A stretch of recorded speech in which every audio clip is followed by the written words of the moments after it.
Welcome back to returning listeners and welcome to new listeners. This is 1 year on. I'm Alison. And following on from episode 6, today's episode is about my one outing of a week in the early days that wasn't a medical appointment.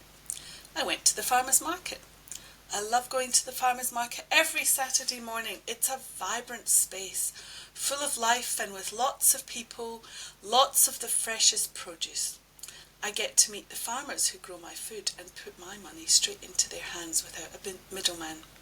The host is the Rotary Club, who have been holding this market for 21 years. We're blessed to have it here in Canberra. It's a reasonable distance from our home, needing a drive of around 20 minutes on the one road. Often there is one kind of weather at our home and something totally different at the market.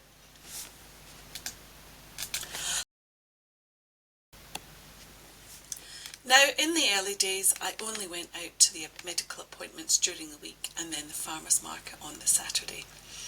We take a pull-along trailer with us, which allows us to carry a lot more stuff, and nothing has to get squashed, and my husband's precious bread is babied.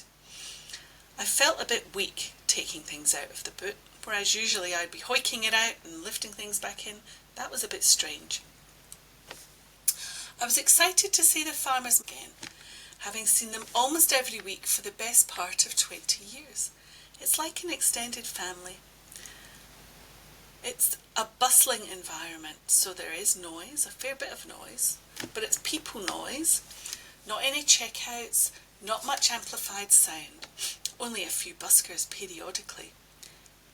It's outside and also under a metal roof. People can bring their dogs, which they have to leave outside the sheds. The sheds are really big. The first time I was there after the stroke were when the markets were having their 20th birthday party. And Sarah, the market manager, had planned an enormous celebration, including a cake decorating competition and various events to showcase the produce and really have a ball. I got quite emotional seeing all the cake submissions and seeing the detail of what some people had done. The topic of the cake competition was showcasing the people at the market, the community. I found it quite overwhelming being around that many people, as it was especially busy and I had to keep a word berth from them. Thankfully it was a nice day, so there wasn't any rain.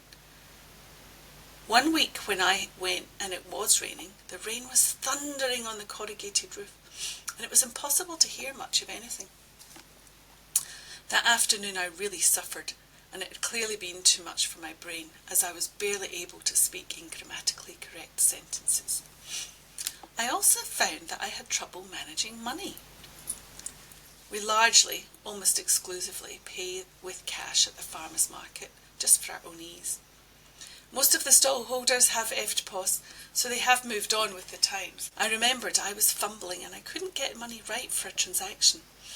I laughed it away as a mistake because I was tired, but clearly I couldn't work things out.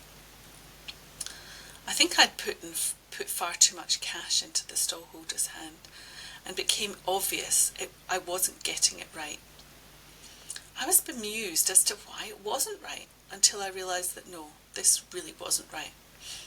I was having a problem working out cash for the first time in my life, and that didn't feel good at all.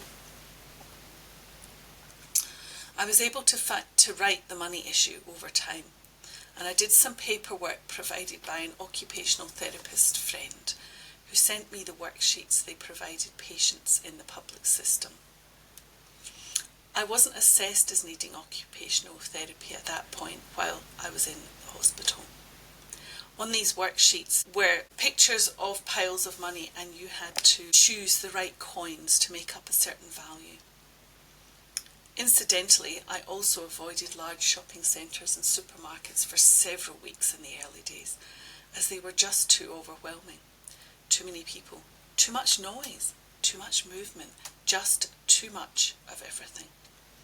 I had never before deliberately avoided the shops, but I had to protect my healing brain. Thank you very much for listening. If you've enjoyed this episode, please like, share and subscribe. I will be back next time to describe how I had a very strange experience of going at warp speed and what that was all about. Thank you.